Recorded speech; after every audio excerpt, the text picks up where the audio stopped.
Welcome to the Million Pound Mission Podcast. I'm your host, Adam Shively, the PhD, the previously heavy dude, and I'm on a 1 million pound mission. Now, I've personally lost over 100 pounds, and I've applied what I've learned from my own transformation journey to help my hometown clients lose over 35,000 pounds in just 5 years. Now I'm on a mission to produce over 1 million pounds of results by delivering my best weekly tips, motivation, inspirational stories, and transformation strategies so that you can gain clarity about what you need to do to reach your goals and give you the confidence to take action. The perfect time to start taking action is right now. So let's do this.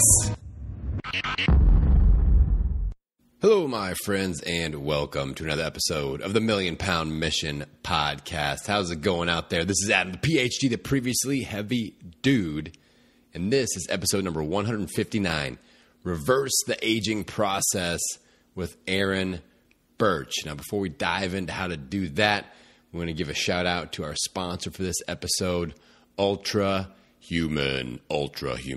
Now, this is a product that I've been jamming with for a few weeks now. I'm really enjoying. Today I'm going to tell you about their amino code product. This is my go-to branch chain amino acid, my intro workout, if you will. This is something that I sip on while I lift weights, while I work out. This is the only BCAA branch chain amino acid product that I've actually felt. Like you feel like your veins are more dilated. You feel like the blood flow is better. Like if you're doing biceps curls, you know, the pump is pretty crazy. As dorky as I feel like I sound when I use the word the pump, it's not my jam. I sound like a professional bodybuilder, don't I? But anyway, regardless, this is an amazing product that you want to get in your body for better recovery, better chance to develop lean muscle tissue. And it's just one hell of a good product. I like the Dragonberry. I talked to the owner of Ultra Human, Jason Deere. I asked him how he got the berries of a dragon, but regardless, he said some sort of Game of Thrones situation. But the Dragonberry flavor is amazing. All right, so check that out. Go to theultrahuman.net, theultrahuman.net, and then enter in the promo code MPM, like Million Pound Mission, MPM10, and get 10% off your order. Check it out, theultrahuman.net. All right. So let's talk about my friend Erin Burch. Now, is there anybody out there that wants to look younger and feel better? I thought so. So today I'm bringing my friend Erin Burch to the podcast because she's going to show us how to get the job done. She is a physical therapist, and she's the founder of something called the Burch Method. She's known by her clients as the body whisperer, because many of her clients are now looking and feeling 10 years younger. I got to tell you, when I first ran into Erin, I met her in person at an event, and I assumed she was just a couple of years older than me. And she was over 20 years older than me, and just it blew me away when she told me how old she was. Like, what? No way. So I had to learn more. And she is a really cool lady. In this episode, we talk about things like what the average person is doing every day that really accelerates the aging process and tears down our body. We talk about her specific methods that she used to help her clients turn back the clock and reclaim their physical health and their appearance, how they look, how they feel, how they move. And then we also do a few quick action steps that you can take if you feel like you're somebody that's looking and feeling much older than your actual age. So you're going to really enjoy Erin and her personality. She's very honest, very open, and she's just so excited to teach people. That's what I love the most. So check out this episode, number 159, Reverse the Aging Process, with my friend Erin Burch. All right, Erin, welcome to the Million Pound Mission Podcast. How are you doing today, my friend? I'm doing great, Adam. How are you doing? I am excellent. We met a couple of weeks ago out in California at the New Media Summit, and we really hit it off. I feel like your story and just your mojo, your vibe is just going to fit really well with my audience. So I'm excited to bring you to the show. And I think it'd be a great place just to start off talking a little bit about your story and also how you became so fascinated with how the human body works. And now you're like this body whisperer. So how did that story develop? Well, that's a long story, but I will give you the cliff notes. So the background is I've always been interested in bodies. Like I've just loved movement so much. I love bodies. And, I became a physical therapist right out of college. And when I, got my butt kicked by a situation in physical therapy, I almost got kicked out, which is a whole other story. Went for 4 years in a yoga ashram. So I had this deep immersion into yoga, not the physical practice of yoga necessarily. I mean, that was part of it, but the whole thing. So then I left there and I got married, was pregnant with my daughter and had a car accident. So a couple life-saving surgeries later, I figured, okay, I've dodged those bullets. My baby came beautiful, healthy, awesome. So I'm like closing that chapter. And then a couple years go by. And I noticed that my right foot is actually peeling off the floor, which is odd behavior for a foot. So, long story short, the scar tissue and the adhesions from the surgeries had literally attached and invaded every structure from like my midsection down to my past my hips. So every structure in there was getting pulled and pinned so that my pelvis was actually rotated about 30 degrees offline, wow. Which is really not sustainable. And I started to notice how I was limping and I had to lift my leg into the car, and I'm watching this decline. And then one day I'm doing yoga, and instead of stretching feeling, which of course you look forward to, and that's a whole, thing of yoga, I felt internal ripping. And while it's never a good thing to feel, right. That's when the light bulb went off. It's like, you're in really deep trouble. You need help. So I didn't go back to the doctors because I figured, what are they going to offer me? Surgery is the only option, and that's not an option. So I went to all these people, tried to find some answers, and the needle didn't move. So I found myself in a place where I knew if I didn't do anything, I was going to be literally crippled. I wouldn't be able to walk within 5 years because this situation was completely unsustainable. So I couldn't sit cross-legged on the floor. There were like the things that I couldn't do started to mount up. And I said, well, I can't live that future. That's completely unlivable. That's a hell on earth for me. So I made as God is my witness kind of declaration. And I said, I'm going to fix this. I have no idea how. But when you make a declaration, when you've had enough, when you've reached the end, when you're at the end of your rope, that's when miracles happen. And when I say miracles, I don't mean they happened quickly. Right.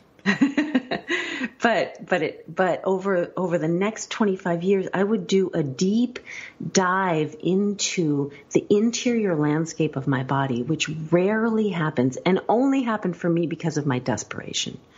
But, that's what and I found gold in them, their hills. Like I just really, the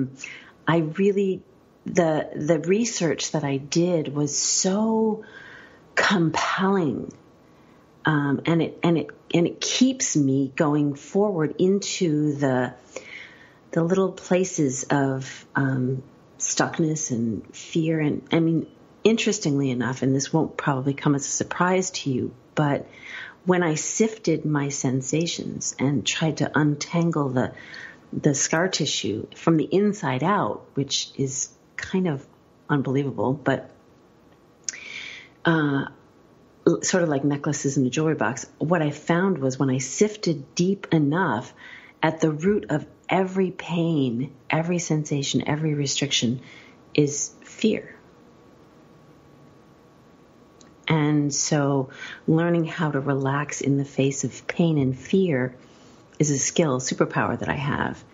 And so that started to, I started to be able to reclaim my body, and I can sit cross-legged on the floor. I can run. I can do everything. I've been rock climbing in the Italian Alps. I've been scuba diving in Honduras. I've been, I'm an adventurer. So I love being in my body, and I teach people how to do that in a way that gives them, it's interesting, Adam, when you're in a car, you can either be in the driver's seat, from my perspective in the body, or you can be in the trunk. And most people are in the trunk. Right. Because, when you have to farm out your health, right? And you know this, right? If you have to farm out your health, then you're in the trunk.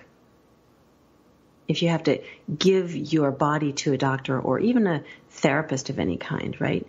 And not from the place of ownership, then you're in the trunk. But if you're in the driver's seat, then you have access to things that you don't have access to in the trunk. You can use the feedback. You can direct things. You can, if you land someplace where you don't want to be, you can figure out how you got there because you drove there.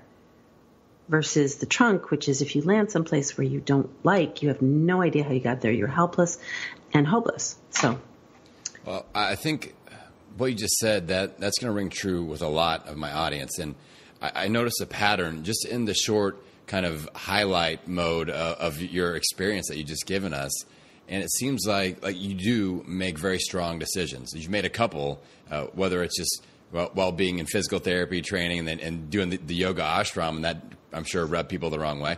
But then also, especially with your body, I see so many people that they kind of just get beaten down by their own health situation, by their own life stress situation, by their own life circumstances, and they accept it. And that's just the new normal. So what was it about you, or what, like you said you had that moment, but what would end that moment? Like, how did you build that courage to say, no, this isn't my new normal. This isn't me. I'm going to take control and do something different. Like how did you get to that point where you're able to muster that courage up? Or do you feel like that's just something that naturally just happened in you? Well, I think, when things build to a certain point, everybody has their sort of their end point, right? When I looked into the future, being a physical therapist for 15 years at that point, I was like, I knew how human body tissue behaved over time. Right? So I'm looking literally down the barrel of a gun, and I'm like, I will probably commit suicide or something. Like, I will be such a miserable human being if I let this dictate me. I will be literally crippled. I don't know how to live in that body. I don't know how to do that. And, where I am now is 25 years later, I'll be 61 in a week and a half, and I'm more vibrant than people sometimes, half my age. I often get mistaken for 15 years younger. And I think, given my history, I'm doing something really right. And it's been through a series of, sort of trial and error. I mean, at first it was really dark. There was no light. There was nobody leading me in this process, right? I just sort of crept forward on my hands and knees in the dark. Like, that's how it was for a while. And that's why I'm so passionate about sharing this, because I've hacked this, I know. Yeah. Yeah. That's a huge, you've put in the work. That's similar to what I tell people about their weight loss journey. I'm like, I have lost over 100 pounds. I've helped a lot of people lose a lot of weight, and I've figured out the most efficient way to get this done. I figured out how to avoid those danger zone situations that pull you back to where you were before. And I feel like you're the same way. You've experienced that traumatic body experience where life was going down that direction. Your body was in a position that it wasn't truly where you wanted to be and where you wanted to go. And you made a huge change in yourself. And now you're teaching others how to do that and shorten that learning curve. So one of the things I wanted to kind of attack now that I've got you, we've got a captive audience here listening in, is, as a human population, what are the things that we're doing that are really accelerating our aging process? We're breaking down our bodies, so let's take it from you to them real quick and then bring it back to the healing process. But how are we, what are we doing that's just totally messing everything up? Well, couple things. We're over-exercising. The people who are really into exercise are generally, I watch them killing themselves in the name of health, right? So there's this drive to be healthy. And I'm like, you can probably achieve that better if you just kind of create that relationship with your body. So here's a big thing. We as Westerners have adopted, we didn't even know we did it, we come by it really naturally, but as Westerners, we've adopted this paradigm of that which we don't understand, we tend to dominate, right? We've done it with indigenous people, we've done it with nature, we've done it with women, children, animals, and our body. So that we're living in a master-slave relationship with our bodies. One of the big things that I did early on was I shifted it to a partnership. So up-leveling the relation, the fundamental way that you relate to your body is so essential, because if you're over-exercising and you're just beating your body down in the name of health, that's a incongruous thing. Your body is not that happy with that situation. And the other thing that I would say that's huge, and it follows what I just said, is that when you start to relate to your body as a partner, you have to care about the sensations. And in caring about the sensations, you start to notice things like tension. We all have pain as our radar. We have our radar set on pain. Oh, pain. Oh, no. But what literally comes before pain is the accumulation of tension. People roll their IT band out on the foam rollers, and they're sort of attacking their body in a way. Interesting that you used the word attack. I think that's interesting. So they, they're in pain and they're rolling themselves on the foam roller, and they're trying to get their body into a certain place. And I'm like, just let your body be, have that relationship where it's really, then because our body makes an amazing servant, right? You tell it what to do, pretty much does it, at least until you're 40, So then you're like, okay, now what, right? Now is the time when shifting that relationship, it becomes really poignant, becomes really essential. And when you care about how you feel in a way that literally up-levels the conversation, right? The body makes a great servant, but that's not all it is. Its capacity to give you what you want on every level. And look, I've seen people outlive their body, and it's tension. It's tension, because this is fascinating. Are you ready for a little rant? Oh yeah. Okay, good. So our nervous system, our sympathetic nervous system, is completely set up to deal with sudden and immediate threats. The tiger shows up, or the alarm goes off, or whatever it is. We're really that's where we're wired, right? And we have almost no defense against a slow, gradual change. It's that frog in the boiling water. If I'm touching somebody on the shoulder and I'm just giving a little bit of a push, not much, barely registering, and then it just kind of, you'll just keep accommodating and adapting, and the body will just move over, and then that's the new normal. I've literally changed my substrate. So when I did that, I'm demonstrating on video. So, but if you give a gentle but consistent pressure, they will just adapt. So what's happening in our body is that we're adapting moment to moment to moment to the slow, gradual changes. Now, tension, people think of tension as being muscular. It's not. It's connective tissue, and I'll tell you why. Muscles are designed, like you have to always look at the design. The muscles are designed to create motion. They contract, they let go. It's the whole ratchet system of the muscle. It's not designed to hold. It's unimpressive in its ability to hold.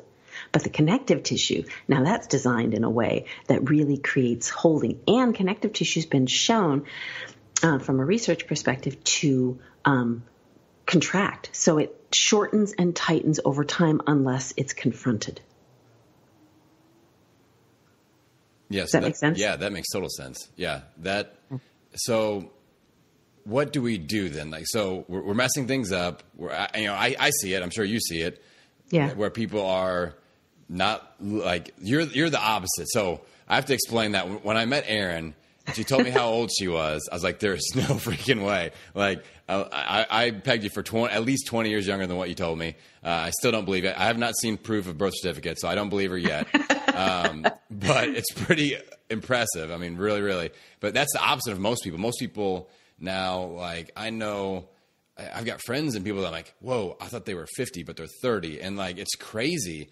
So we obviously aren't taking really good care of, or the right kind of care of our bodies. So how are you helping people? How are you coaching people through this? How are you helping people kind of find that fountain of youth? Right. Great question. Well, so I have this system that I developed. It's called the Birch Method. It's a bodywork system. And there's 3 really powerful pillars. The first one is alignment, which everybody kind of gets, right? But I explain it in a way that every structure in your body has a very specific design. Every structure has a very specific place where it's designed to be. We don't think about it that way. We just kind of go, well, things just kind of move around. But there's a happy place. And then every structure has a very specific little thing that it does, like a dance, right? I call it the happy dance. And then every structure has very specific conversations that it has with other structures. So I call that the happy relationships. So when those things are happening, we feel like we're 4 years old. Right. Like our body's designed to have a lot of moving parts, separate moving parts. Now, what tension does is it tends to glue those moving parts together because we're in a holding pattern. So I make people really aware of their design. Their design is, if you think about when I say the word clockworks, without being digital, clockworks are a series of like interrelated cogs and wheels and, that kind of thing. And if one thing stops in a clock, the whole mechanism stops. Our body is designed with a lot more grace, right? So we have the opportunity to deviate from the design and still function, which is both a blessing and a curse, right? So the second thing that I teach people is attunement. Like, okay, your body's talking to you all the time. Our body is infused with a nervous system that goes practically everywhere. And so we are bugged from the inside out. And we could eavesdrop on our gallbladder if we wanted to. Like we could literally eavesdrop on any conversation. And people feel so what happens when we have an uncomfortable sensation is we move away from the site energetically rather than towards. Right. And so I teach people, hey, let's listen in on this conversation and see what it's saying. Right. So that's attunement. And then the third thing I teach is something that I call assembly, which is kind of a weird word. But if you think about it, what's holding you together right now? With me, I feel like what's holding me together is just like my bones and muscles and just the structure. Right. Right. And what I tell people is that it's tension. Like tension holds a water molecule together. Tension's like the glue of the universe. Right? So what's holding your bones and muscles together is this tension. So connective tissue is designed in some ways to hold tension, but not past a certain point. Right. Then we have a system, which we talked about when we met a little bit. We have a system in the interior of our body that I call the core container. And I call it the core container because, when you work out and you're just doing the core, it's muscles. But this, and yes, this is comprised of muscles, sort of, but there's a whole other. I believe that I haven't done research, but I believe that the nature of these is going to show up very differently if we did some specific research on it. But because structure and function goes together, so the structures are holding our attention into the core nature of our body. And one of the things I'll tell the audience, I find it's very rare that I test people and they're actually using their core container functionally. Adam is one of those people. Yeah. And I wasn't surprised, right? So most people, even I've met trainers who have like rock solid cores and they're not using them functionally because they have no connection to it. So if you're not using it functionally, what's the point? Why are you doing it? You can't exercise something hoping that if you can't strengthen it, hoping you'll use it functionally. You have to actually integrate it into your function. And people don't know how to do that. There's no one really teaching that, or not no one. There's a few people out there, but there, so I teach that. I teach a return and a reclamation to the core container as a functional piece of your movement. So those three things: alignment, attunement, and assembly. Go ahead. So explain what you did with me then. Like when you saw me, you're like, can I do something real quick? And you like changed my posture and the way where I had my feet and all that. So explain what that was about. That was kind of like the core container thing, right? Yeah, it's a core container. It's also alignment, right? Okay. So, but because if you give you 2-year-old blocks and you say, build me a tower, they build you they stack the blocks. But we've got these blocks in our body, these moving parts, and we stack them in a way that no 2-year-old would. We're not actually aligning the parts. So one of the first things that I tell people is their feet. Oftentimes, and this isn't men more than women, but not exclusively, like men often stand in that James Bond kind of stance, which is wide stance, which seems like it's a power stance. And I understand the whole Amy Cuddy thing, and she did a TED talk on power stance. And and it's a martial artist stance and all that kind of stuff. But what I find is I can actually push people over in that stance. That's not a strong stance. Alignment is your strongest configuration. So I have people put their feet parallel and hip width apart. Now, I have to say that hips are not the same thing as pelvis. Pelvis is the place when people say put your hand on your hips, they always put their hands on their pelvis. But your hips are embedded in the pelvis deeper. So if you put your fingertips on your pubic bone and you put your fingertips on the big bone that sticks out in front of the pelvis, and you go halfway between those 2 points, that's where your hip joints are. So you follow that down to your second toe, and your second toe should be along that line. And the quick, dirty way to tell is if you take your fist and you put it between your feet, it should be about fist width apart, give or take. So that's way narrower than people do. Yeah, that's interesting. At my fitness studio, I have people do a mobility drill where I have them try to squat as far as possible with a fist width stance with their feet, and people are not functional from that position. And I'm always like, you should be able to touch your glutes to your calves from this position without raising your heels, without falling forward, without falling backwards. And almost no one can do it, Erin. It's true.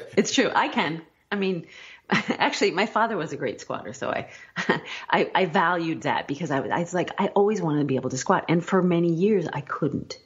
Right. So I have a huge value on it. So I agree. People don't know how to use their joints. I do this whole talk on, or workshop on, what I call joint ventures, which is, learning how to actually, partner with your joints. And honestly, Adam, we're used to moving from our muscles, right? Which actually makes our body really heavy.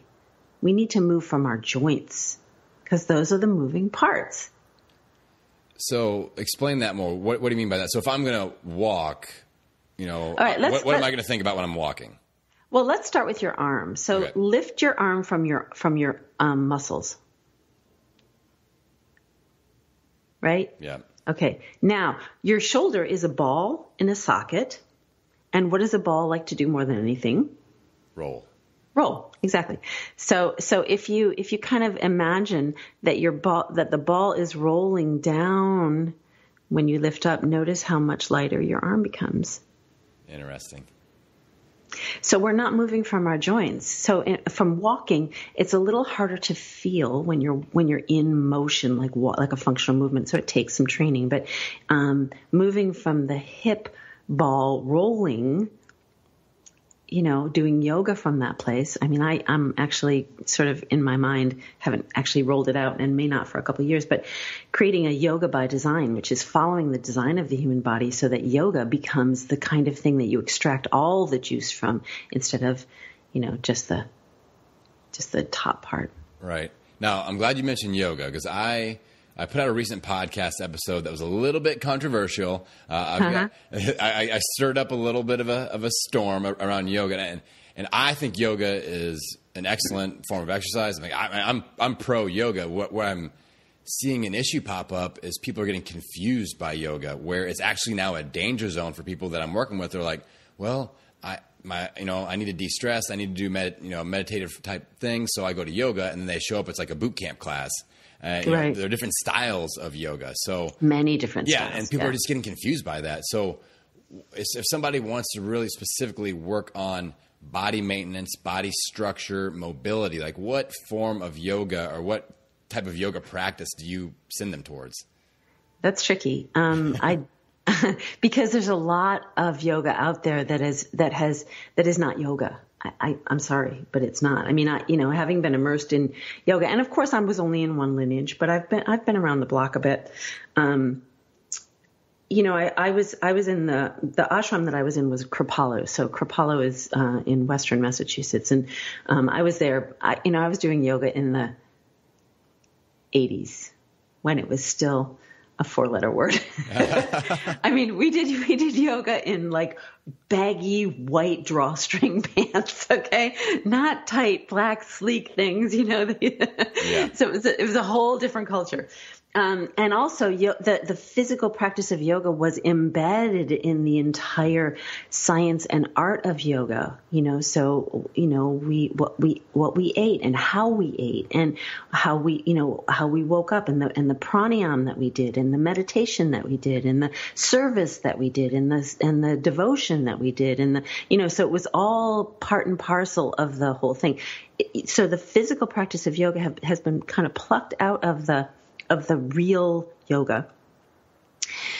And, I don't get too upset about that because yoga is also unique in that it's holographic. Like if you take one piece of yoga, it does contain the whole thing. That's what's kind of cool about the physical practice of yoga is that it actually, if you open to it, and many times people do, they do sort of start moving towards the whole art and science and spiritual connection of yoga.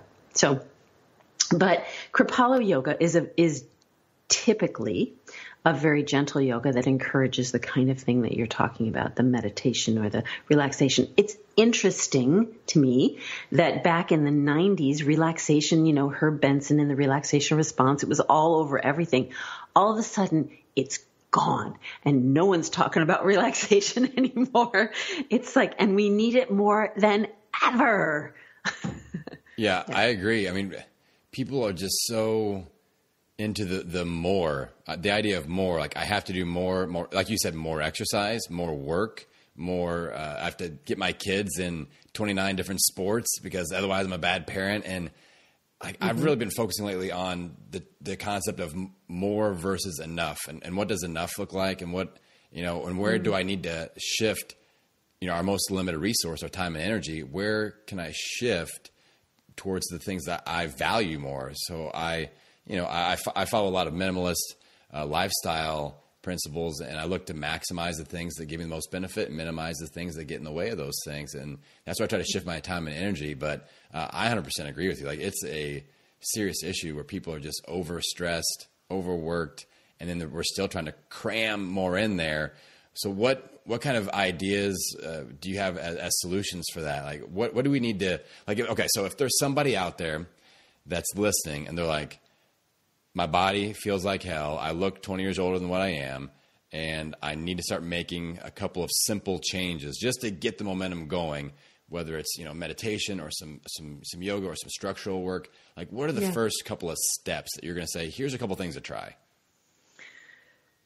Well, It's really one of the first things I would do is create a different relationship with your body. So you have to care about it. I mean, you talked about limited resources being time and energy, but your body is like, it defines your time on this earth. It literally does. Like, and you've been in it for how long, and if you only know those few phrases of, what I mean, of the language of sensation, I'm hungry, I'm tired, where's the bathroom, like those kind of things, then you're not fluent in your own body language. And fluency in that is really, most people are illiterate. I bring them to more of a literate place, where they know what's going on, they can affect it, right? They're in driver's seat. Right. So no matter what you do, that's important, right? So that's going to be your very first thing. That's foundational, cornerstone. Then I would direct people towards, meditation if they have that inclination. Meditation is hard for most people, but there's apps and there's stuff online. There's if you go looking, damn, you'll find it. Like there's, God bless the internet. And then if you look, even if you can't find a Kripalu yoga class near you, there's plenty online. YouTube is like busting the gut, right? Like it's all over. Yep. So there's so much. And I put out a Facebook Live every Thursday. So, that's also something just again. And on my website, I've got this thing called Body Whispers, which is a weekly reminder that you have a body and that it loves you. It's sort of love notes from your body. That is awesome. For a year. Yeah. Yeah. Stuff like that's needed. So those are the things of what we could start doing. What about recommendations for taking away? Like what would you recommend somebody in that situation stop doing or shift time away from? Well, shifting time away from screens is just really restful for your body and for your eyes and for your brain. We don't know when to say stop. I have a friend who went to the Amazon rainforest. Interesting. And she worked with the indigenous people a bit. It's from the Pachamama Alliance group. I don't know if you know that, but Lynn Twist and all that. Fabulous people doing great work. And the people of the tribe, I can't remember, I can't say the name of the tribe because I don't have it in my brain, but they told her this story of, the women of this tribe have these roles and the men of this tribe have these roles. And the women, they cook the food and they do these things, and the men go out and get the food and cut down the trees so that we can make the houses and all that. And she said, but there's one more job that women have, and it's our job to tell them when it's enough, to tell them when to stop. And so she, the woman looked at my friend and she said, why have the women, like seriously asking, why have the women in your culture not told the men to stop? Wow. That's interesting. Yeah. It's a fascinating subject. I mean, I love just kind of diving into that and getting people's opinions on it because it's always very interesting to see what people come up with. I think that's powerful. Like asking that question, it's needed. So yeah. Cool. Yeah. I like the question, can we stop instead of what can we add, cause, and adding is great too, but also there's like, and I'm in a really interesting place just from a business perspective, expanding. So where is that, in my day-to-day thing? If I just move forward, then I'm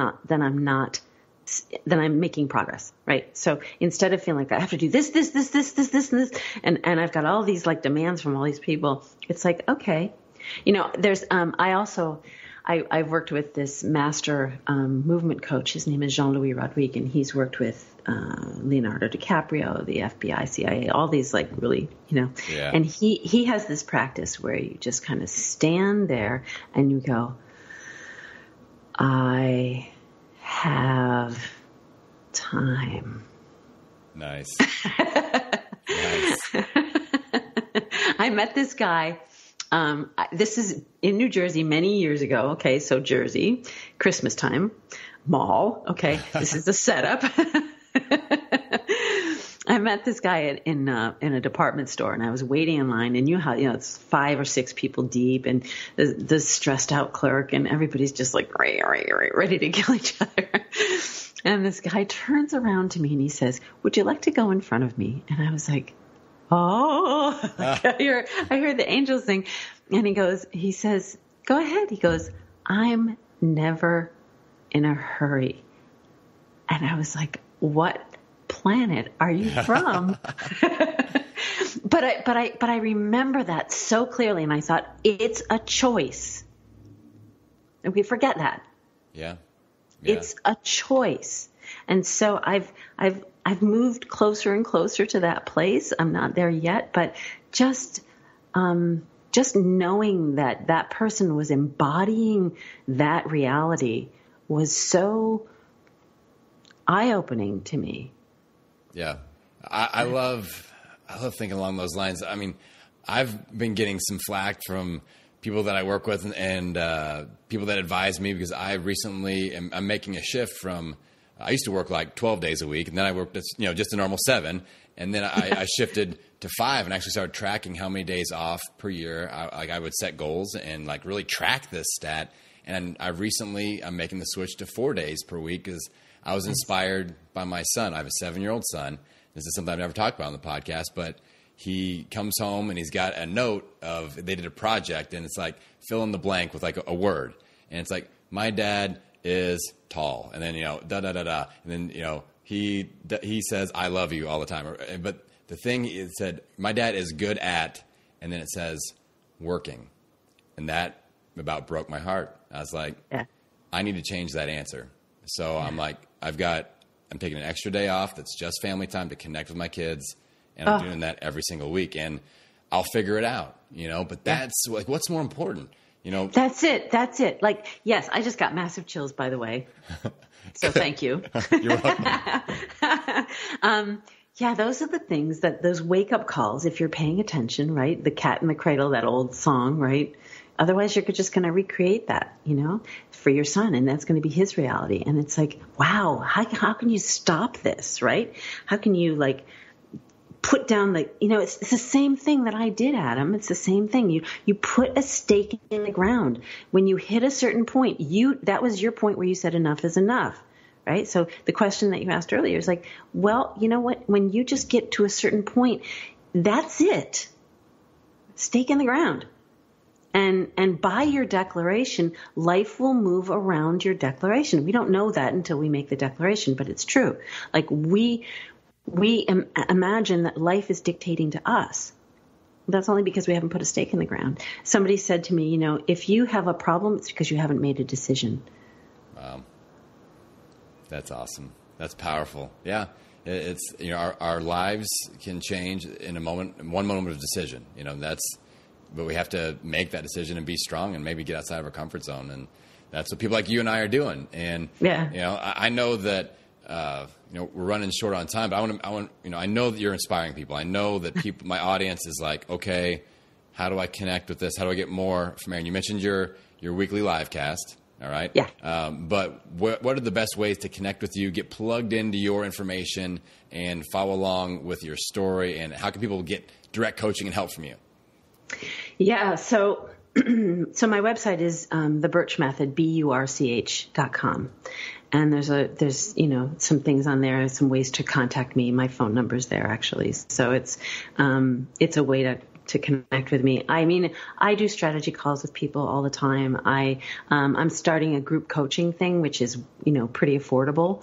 So, that kind of thing. And from that group coaching thing, I mean, I'm teaching people the design of their body. So even just one of the pillars that I work with, when I was working myself, I only had one of the pillars. I only had the attunement piece.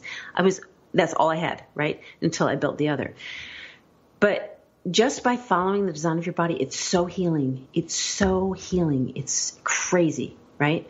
That's one way. Another way is I'm launching a program in the fall called Ageless Goddess Sister Mind, which is my absolute passion. And it's a program for middle-aged women, generally speaking 40 to 65, who are concerned about their future and want to be able to drive their golden years. Because if this is midlife, you're going to live a whole other, 40, 50, 60 years, right? And what the projections right now of how long people are going to live, you better not be outliving your body. So that's a piece of it. The embodiment piece, not just making sure your body works, but actually inhabiting in a way that you feel like totally like crackling alive and you can do anything. You're not somebody who's going to get like passed by. And then there's the sexual reclamation piece, which is like, that's where the juice comes from, right? Like menopause does not mean the end. Like right. It is not over, ladies. Right. And then the third piece is, the reclaiming play, creativity, and drilling down to your purpose. Because if you're living another 60 years, like, let's just rock this. That's awesome. So it's a year-long program of deep dive of what it takes to be juicy for life. Now, say the name again.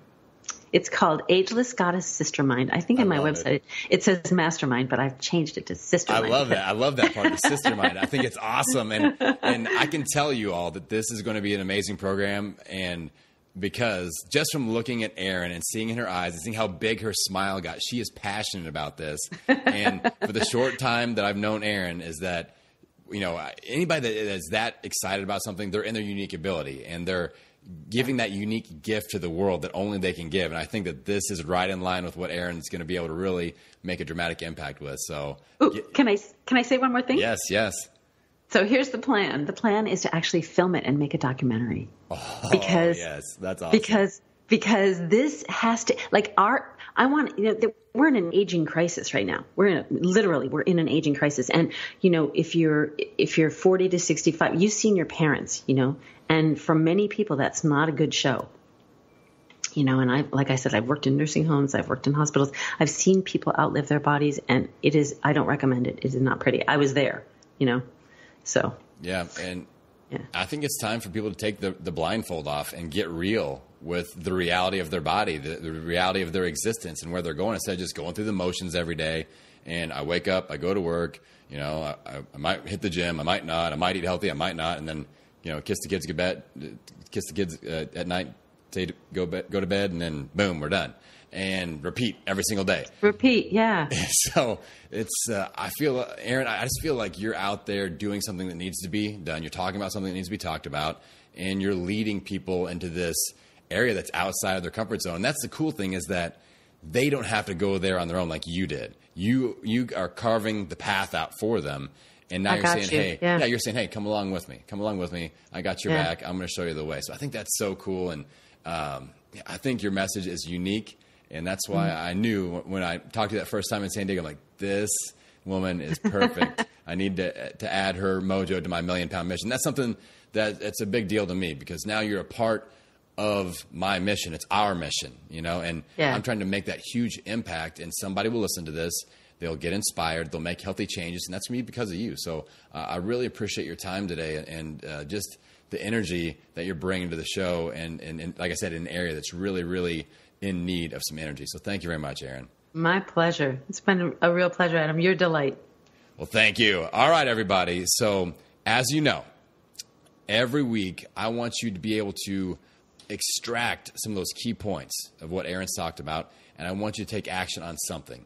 Maybe it's checking out her website. Maybe it's listening to her live cast on Thursdays. Maybe it's just getting in tune with your body and just starting to listen. Open up your ears, take off that blindfold, and start to listen to your body and reclaim your body, reclaim your health, and start moving forward. So what is that thing going to be? If you're having trouble figuring out, send me a direct message on Instagram, 1 Million Pound Mission, or just hit us up on the website, 1millionpoundmission.com. We can help you out. But otherwise, we need to get out there. We need to take action, because that, my friends, is how we get out there. That's how we own it. Every meal, every workout, every day. I will see you on the next episode. All right, I hope you enjoyed that episode as much as I did. I want to take a couple more minutes and tell you about my 1 Million Pound Mission Bootcamp. We are launching soon.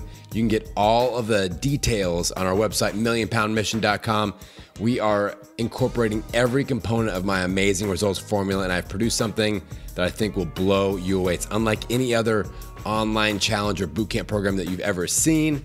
And it, like I said, it incorporates all the key components that always produce amazing results for the people that I get to work with. We've got our nutrition formula. You get to pick between our classic clean eating plan, our paleo plan, our intermittent fasting plan, or our keto plan. We've got a great workout regimen dialed in where some follow along videos day by day by day. We've got some goal setting that you're going to do with your fitness. We've got a weekly topical course that I'm going to walk you through week by week and do strategic thinking about all the things that tend to mess us up, those things that tend to drag us back. After we build some momentum, we hit one of those life happens moments and we fall back and crash and burn. No more crash and burns, my friends. I'm going to solve that for you with my Push 56 course component of this online bootcamp. And of course, we've got accountability. Several of you have the option to upgrade your bootcamp and get a one-on-one daily accountability coach. Otherwise, we have group accountability with our private Facebook page. So many awesome things. I can't sit here and get it all in a 2-minute post roll, but I'm just psyched about this. My goal is to do 1,000 pounds of results in 8 weeks, and I want you to be a part of that. So head on over to millionpoundmission.com, look for the Million Pound Mission Bootcamp information, and get plugged in. Let's do this.